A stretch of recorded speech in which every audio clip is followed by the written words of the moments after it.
Chief Justice Roberts, Vice President Harris, Speaker Pelosi, Leader Schumer, Leader McConnell, Vice President Pence, and my distinguished guests, my fellow Americans.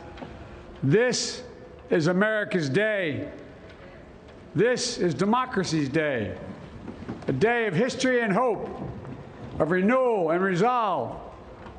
Through a crucible for the ages, America has been tested anew, and America has risen to the challenge.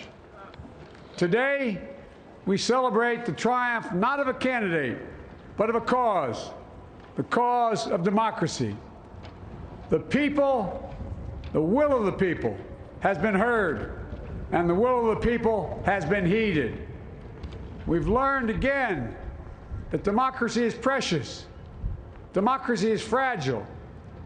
And at this hour, my friends, democracy has prevailed. So now, on this hallowed ground where just a few days ago, violence sought to shake the Capitol's very foundation, we come together as one nation, under God, indivisible, to carry out the peaceful transfer of power as we have for more than 2 centuries. As we look ahead in our uniquely American way, restless, bold, optimistic, and set our sights on the nation we know we can be and we must be. I thank my predecessors of both parties for their presence here today. I thank them from the bottom of my heart. And I know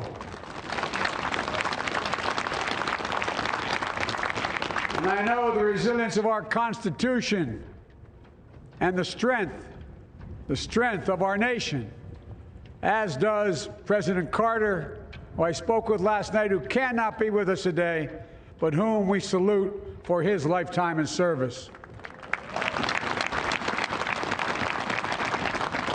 I've just taken the sacred oath each of those patriots have taken, the oath first sworn by George Washington. But the American story depends not on any one of us, not on some of us, but on all of us, on we, the people, who seek a more perfect union. This is a great nation. We are good people. And over the centuries, through storm and strife, in peace and in war, we've come so far, but we still have far to go. We'll press forward with speed and urgency, for we have much to do in this winter of peril and significant possibilities. Much to repair, much to restore, much to heal, much to build, and much to gain. Few people in our nation's history have been more challenged or found a time more challenging or difficult than the time we're in now. Once-in-a-century virus that silently stalks the country. It's taken as many lives in 1 year as America lost in all of World War II. Millions of jobs have been lost. Hundreds of thousands of businesses closed. A cry for racial justice, some 400 years in the making, moves us. The dream of justice for all will be deferred no longer. A cry for survival comes from the planet itself, a cry that can't be any more desperate or any more clear. And now, a rise of political extremism, white supremacy, domestic terrorism, that we must confront and we will defeat. To overcome these challenges, to restore the soul and secure the future of America, requires so much more than words. It requires the most elusive of all things in a democracy: unity. Unity. In another January, on New Year's Day in 1863, Abraham Lincoln signed the Emancipation Proclamation. When he put pen to paper, the president said, and I quote, If my name ever goes down into history, it'll be for this act, and my whole soul is in it. My whole soul is in it.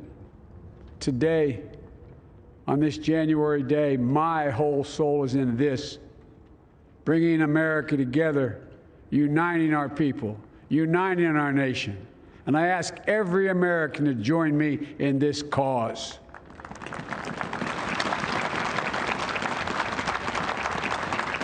Uniting to fight the foes we face: anger, resentment and hatred, extremism, lawlessness, violence, disease, joblessness, and hopelessness. With unity, we can do great things, important things. We can right wrongs. We can put people to work in good jobs. We can teach our children in safe schools. We can overcome the deadly virus. We can reward work and rebuild the middle class and make health care secure for all. We can deliver racial justice, and we can make America once again the leading force for good in the world. I know speaking of unity can sound to some like a foolish fantasy these days. I know the forces that divide us are deep and they are real. But I also know they are not new.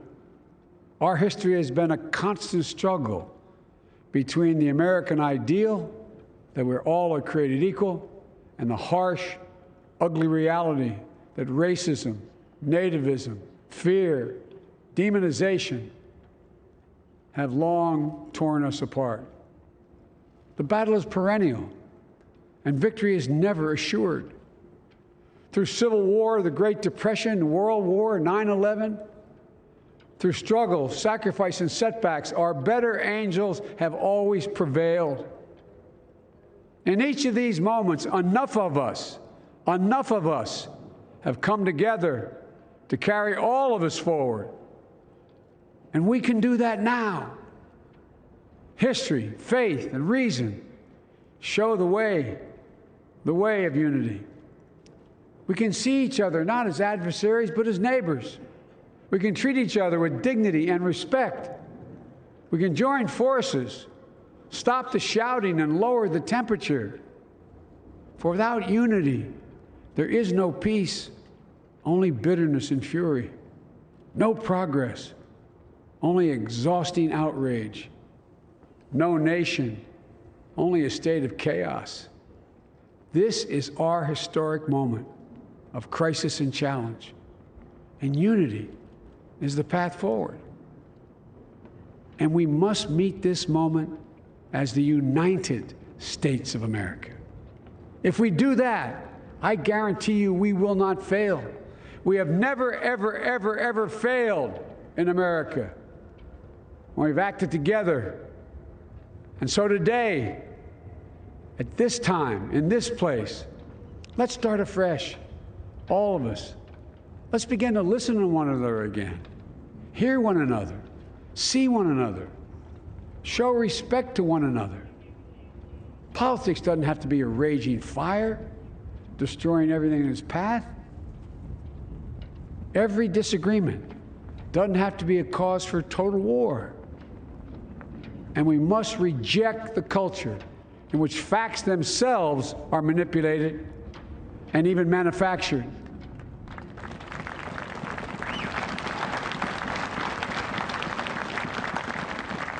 My fellow Americans, we have to be different than this. America has to be better than this. And I believe America is so much better than this. Just look around.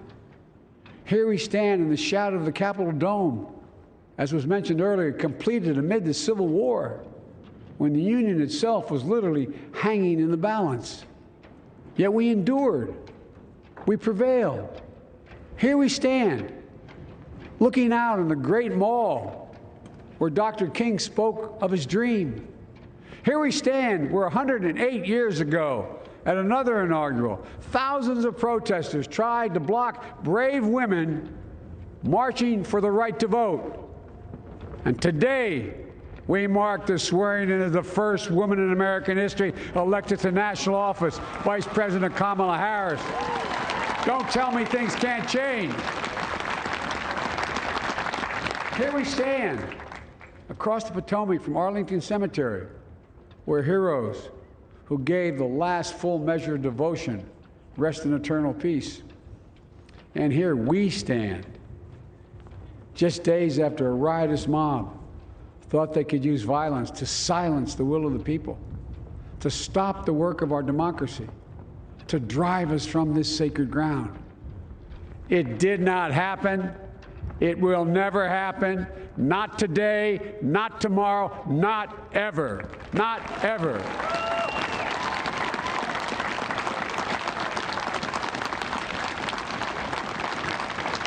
To all those who supported our campaign, I'm humbled by the faith you've placed in us.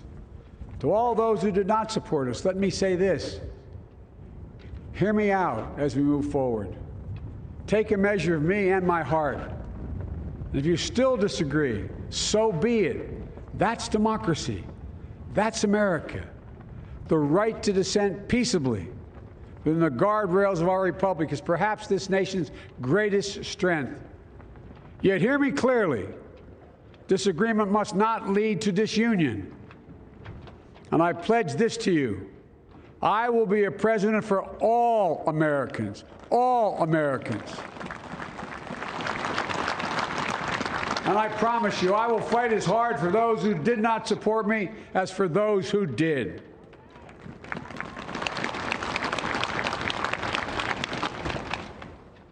Many centuries ago, St. Augustine, a saint of my church, wrote that a people was a multitude defined by the common objects of their love. Defined by the common objects of their love. What are the common objects we as Americans love that define us as Americans? I think we know.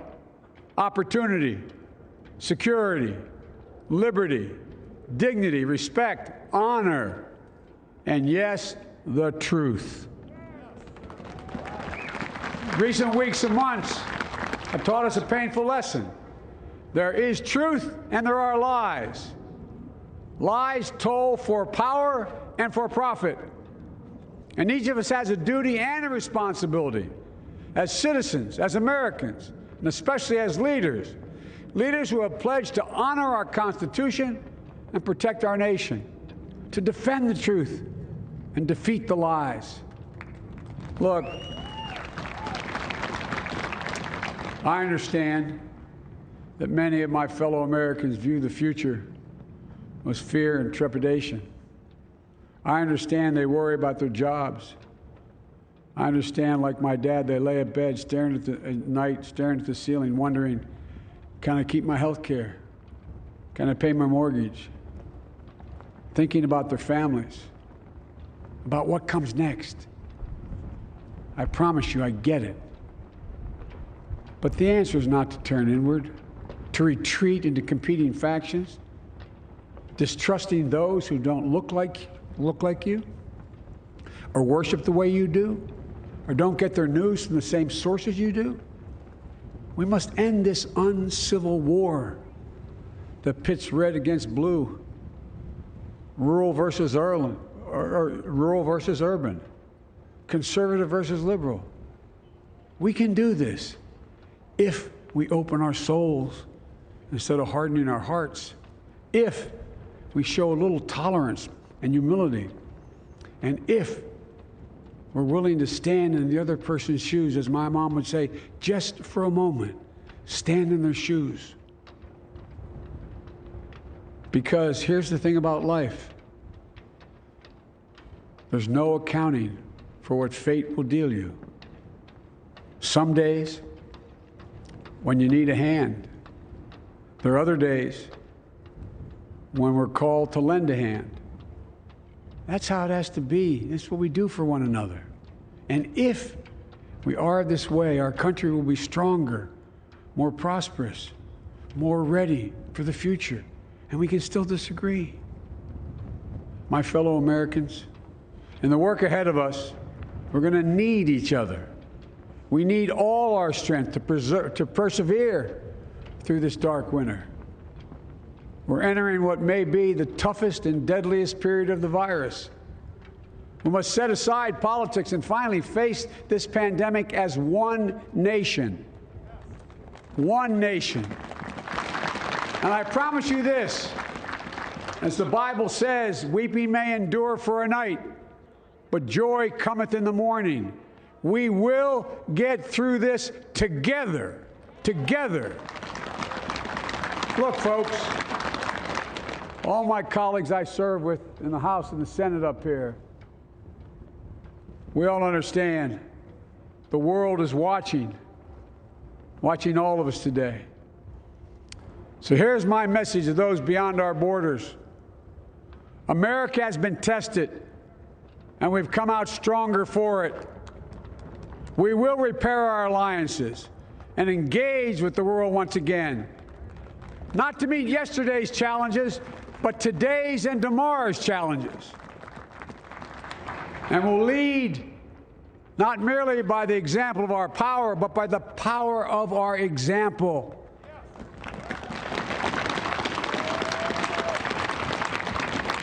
We'll be a strong and trusted partner for peace, progress, and security.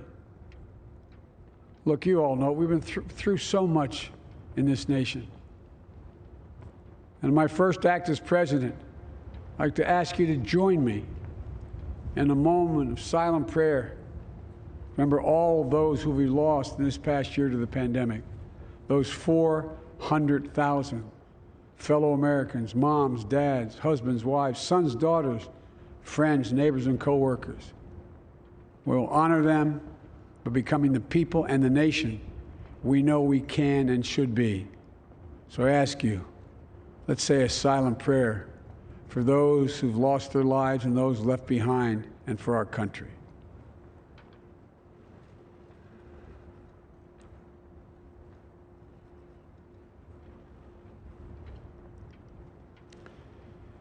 Amen.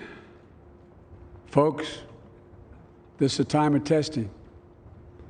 We face an attack on our democracy and on truth, a raging virus, growing inequity, the sting of systemic racism, a climate in crisis, America's role in the world. Any one of these would be enough to challenge us in profound ways. But the fact is, we face them all at once, presenting this nation with one of the gravest responsibilities we've had. Now we're going to be tested. Are we going to step up, all of us? It's time for boldness, for there's so much to do. And this is certain.